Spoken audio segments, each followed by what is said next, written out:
Welcome back to the Warning Random Ranking Roulette. Just 4 more songs to go. Let's pick one of them.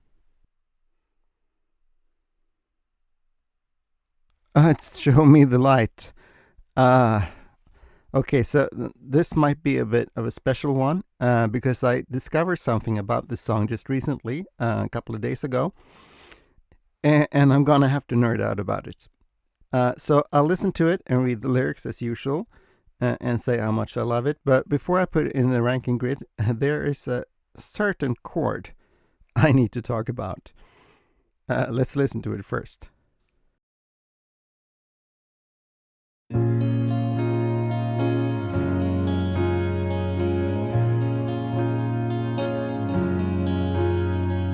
Take my pain and despair and throw it away. Let them starve by themselves, let them decay. We don't need them anymore.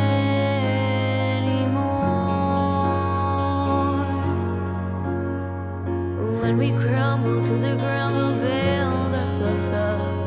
When we're lost, we'll be found. Please don't give up on the things that we will have.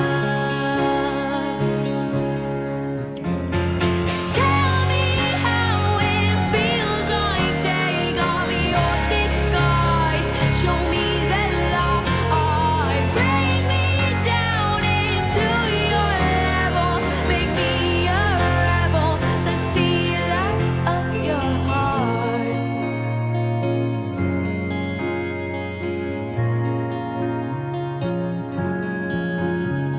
Stop the wait, here's our chance, try not to look back. Let's be free, show the world we'll turn out right. What we need is one we have. The two of us, it's enough, let's make our way. Let's forget yesterday, start over again. Take me far, don't think it twice. Tell me how it feels like. Take off your disguise. Show me the light. Bring me down into your level. Make me a rebel. Hold me, please, never leave. I need a daily poisoning. Your words so deep, cut into me. Whispers so loud, they're deafening. Hold me, please, never leave. I need a daily poisoning. Your words so deep, cut into me. Whispers so loud, they're deafening.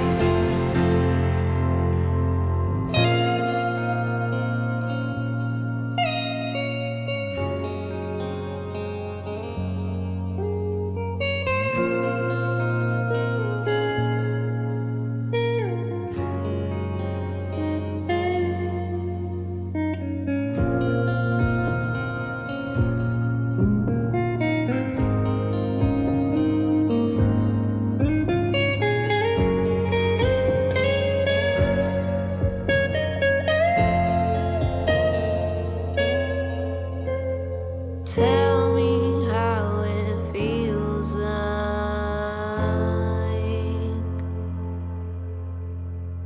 Tell me how it feels like.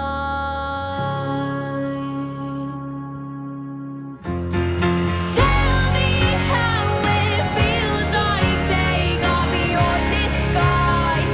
Show me the light. Bring me down into your level. Make me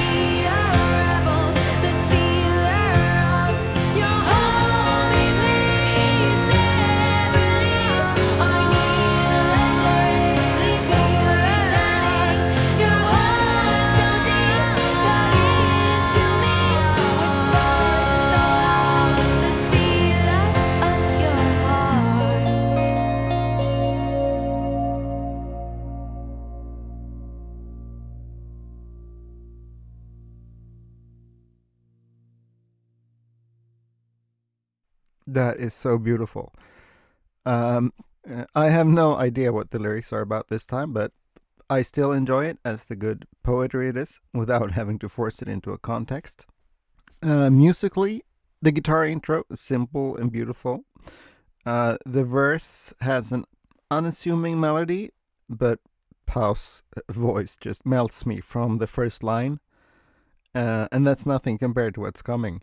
But her voice in this one, oh my goodness. Then the chorus has this switch up of the chord progression.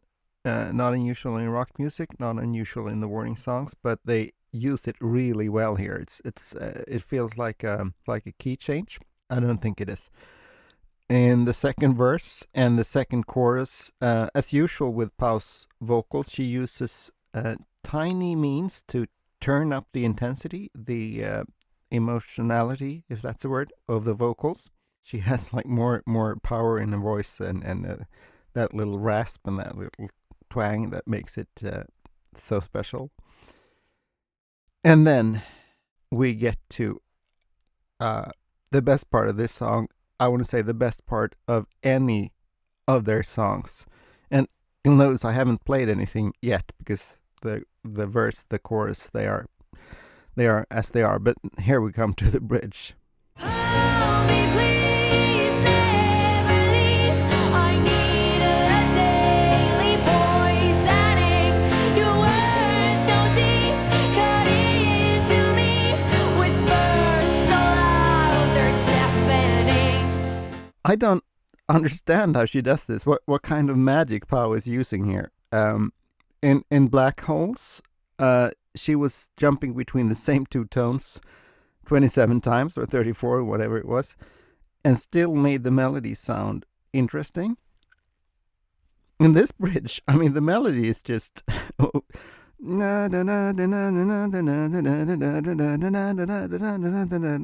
mean, that's a nothing melody.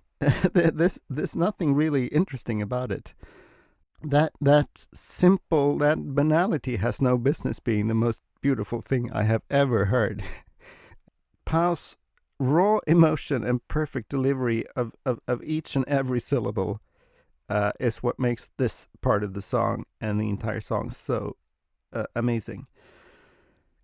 I might have said in Our Mistakes that it had the best bridge, my favorite bridge of all songs by The Warning. If I did say that, I'll have to amend. I'll have to retract that statement because this beats the bridge in Our Mistakes hands down. And then we get to a guitar solo that, to be honest, I didn't like at first. I was like, no, give me back the Pau vocals. But now that I've heard it so many times from the Auditorio Nacional concert, I really like the guitar solo part of this song as well. So emotionally, I am blown away. But also music theory-wise, the way this is composed. So we need to talk about that special chord. I'm gonna nerd out a bit about this, even if it makes this a 15-minute video. But hear me out. So just the basics. In music, in Western music, a chord can have a major third or a minor third. A bit simplified, that's what decides if a chord is a major chord or a minor chord. A song in B flat minor, like this one, usually uses an F major as one of its main chords.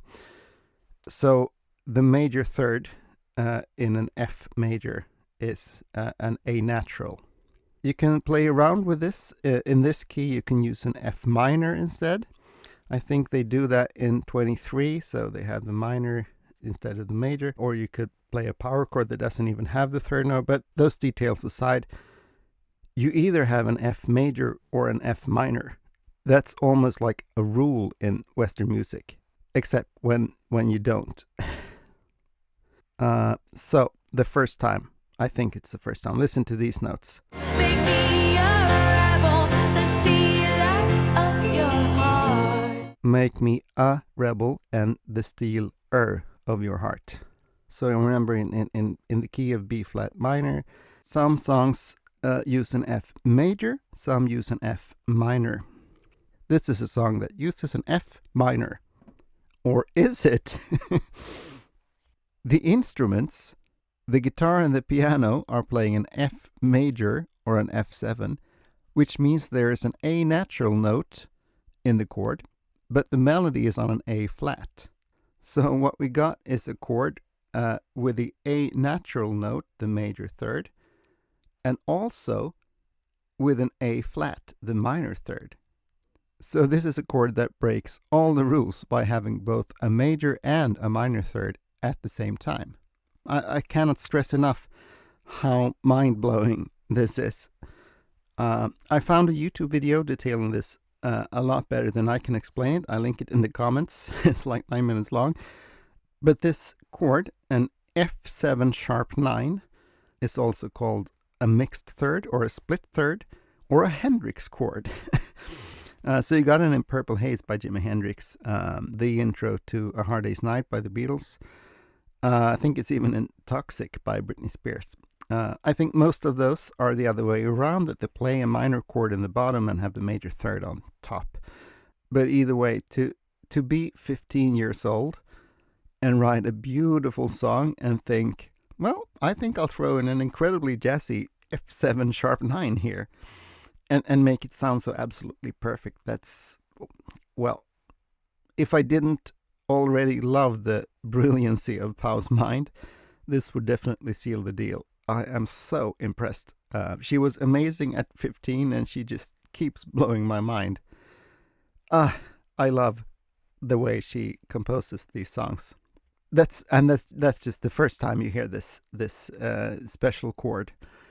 It's even more clear the second time in the chorus, and then in the bridge you get it super clear in the syllable poisoning. Listen to this. Hold me, please, never leave. I need a daily poisoning. So here it's even more clear that the instruments play the major chord and the melody stays on that A flat, the minor third. Anyway, almost finished, I promise. So she just stays on that A flat, the minor third in the melody all the time. And when you thought this couldn't get more interesting, this line after the guitar solo, listen to this. Tell me how it feels like.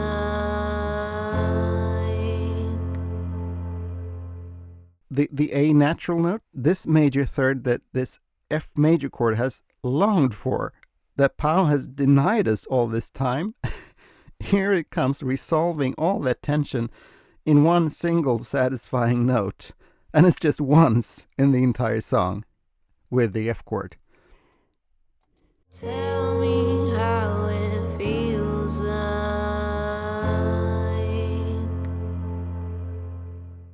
And then we get what could have been a beautiful final chord, actually, a C sharp major chord that could have ended the song, and all is well in the world. Tell me how it feels like. So that would have been a beautiful ending. But no, after that moment of calmness, we're thrown back into this beautiful chorus once again, like being flung back into the strong currents of a river and just having to hang on for dear life. And here's where my eyes turn into waterfalls every time. And then the final bridge with some extra harmonies just to have even more impact. And this is just compositional exceptionality. I'm making up words now as I go along, but yeah.